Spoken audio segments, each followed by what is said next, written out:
खाली आम गाँव संपर्क बड़ मनीषा ना से सबदागर स्वर्गद्वार प्राय रात गोटे 1:30 टाइम कहले डाब दरकार अग्नि शांति डाब आम 2-3 जन गलु तलू गला पाखे डाब मिलने कि दूर चलिए गलु गोटा डाब दुकान देखिए आनू तो आम गला गोटे अचिन्हा परिचित लोक सी बसते सी भी चली गोटे डीएल जो अच्छे सी भी बसते आम टे कथबार्ता भितर कथबार्ता चलते कथबार्ता चलिया भितर ये जुक्तितर लगे रंजन दास जो पिला हाँ जुक्तितर लगे जुक्तितर लगे मैंने सडनली खोलिला छुरी माइला छुटा से पिलाटी तले गड़ी पड़ा आ मानस रंजन से सी भी दौड़ी पड़ूला देखला दृश्यटा सी भी दौड़ी पड़ूला ताकू भी जाकि 2-4 चोटा केंची पेंची पकेला ये डेंगा पिला था सी एक भी मर्डर कर देता मेन हूँ डेंगा पिला था से हाथ पाइलानी हाथ से बाजिला छाती पाख आप कौन कहते परिवार बर्तमान आसी परिवार तो बहुत शोचनीय तार तो गोटे छोट पुटे 17-18 वर्ष झीटे अच्छी बापा माँ भी वयस्क हो ये तो निवेदन कर सरकार पाखे किसी सहायता मिलने आम भी खुशी हूँ आ दोषी की कठोर कठोर दंड एमती कि फाँसी भी उचित दंड आपड़ी किए पुरी आसुँच पर्यटक ये अवस्था जी सेकेंड टाइम किए पुरी आसवा विश्वास तो आम हरदेलु ना कल आपन परिचय कौन मानस नायक मानस नायक कौटी आप घर कौन भद्रक आप कौन आसते पूरी शब दाव आसलु घर पाखे संपर्क तो शब दाव कौन असुविधा घटना कौन कौन कौन घटला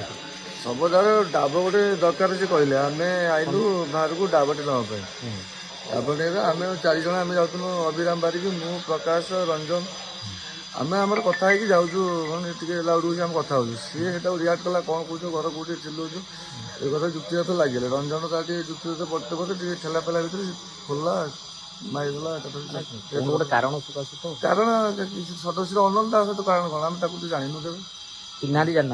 फास्ट टाइम ये जो मरले आपंकर कौन हे भाई हिसाब कौन ना कौन रंजन कुमार दास रंजन कुमार दास दास कौन करती सी हूँ गरीब लोग खटिने खाए फैमिली या पर डिपेंड करे प्लम्बर कम करते मझे मझे कम मिलने जाए पुओ झील पुओ गोटे झील गोटे केत वर्ष पुओ 14 वर्ष खंड हम झीर 18-19 साप जो शबदा आसते सी कौन सी हूँ घर पाखे सी आम घर पाखे जेजेमा हिसाब से आसते पूरी नहीं आसते किसी घटना नहीं माने हठात सडन पचारा कौटी रंजन आउ जड़े जी आउ जड़े जी आहत होती से बर्तमान आप आहत होते आपन को भी मत मारिला पर सी ऑन द स्पॉट डेथ है मत खेला बेकू मारा मत बेकू मारला मोर हाइट बोली बाजीगला 18 मुझे मर कौन कहे आप कौन कहते प्रशासन को ये अनुरोध सी तो गरीब लोग सहायता हूँ आउ कठोर कठोर दंड निहत मिलवा दरकार पूरी गोटे मैंने विश्वर मैंने ना पूरी आमती मर्डर हम लोक मैंने कौन किसी कारण मुझे के जीवन के मुझे पूरी आसी किछि तो हेइथिबारु तो तम तो मते जुक्ति तो लागिथिबारु तो से बाहरला ना किछि नै आम कथा सी अनन एका जाउतला से आम कथा रिएक्ट कला सी कहला हमहु किछि कहउछन आम कथा जाउ जाउ से बुझियो कोन आस्तले आपन कोन बुझियो कोन आस्तले से आपन को मते के से बुझियो आपन 3 जण जो झगड़ा लागुतले सेई टाइम रे से आस्तले कोन बुझियो कोन कहउतले सेमति किछि अनन पसी आम के बुझियो आम भीतर कथा सी कि अनन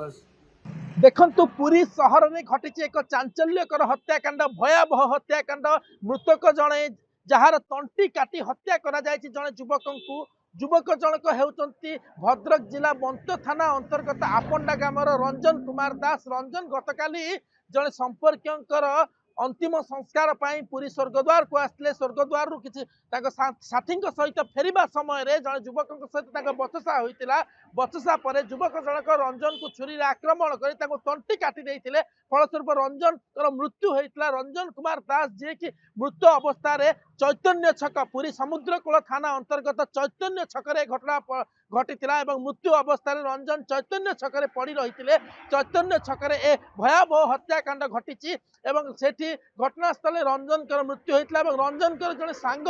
जे कि मानस कुमार नायक से आक्रमण शिकार होते उक्त युवक आक्रमण करते मानस गुरुतर आहत हो मेडिकल भर्ती होती घटनास्थल समुद्रकूल थाना पुलिस पहुंची तदंत करुछि। तेबे पुरी सहर में गतकाली राति एभली एक भयावह हत्याकांड घटी जाइछि जहाकू नहीं वर्तमान सारा सहर में चांचल्य खेली जाइछि। कारण गोटे एभली हत्याकांड पुरी भली पवित्र सहर में जेतेबेले बाहर आसिचंती आम आम जिला बाहर बा पुरी बाहर जितेबाला आसिचंती कहीं शवदाह करने स्वर्गद्वार तेबे तांको सहित एभली घटी हत्या कौन पाई करागला प्रकृत में पूर्व शत्रुता थिला कि ना केवल बचसा हबारु संगे संगे घटना घटला इंटेंशन रखा जाइथिला ना बिना इंटेंशन एभली घटना घटी। तेबे ए विषय में पुलिस आगु को तदंत करिवे। समुद्रकूल थाना पुलिस घटनास्थल पहुंची तदंत आरंभ करिसेंती। तेबे आगु को देखा जिवो प्रकृत में रंजन को कौन पाई हत्या करागला रंजन को जो माने हत्या करिसेंती सेमाने केबे गिरफ हेबे तांको विरुद्ध रे कौन कार्यानुष्ठान निया जिवो ए सब आगु को तदंत सापेक्ष। पुरी प्रतीक मिश्र प्रतिदिन टीवी।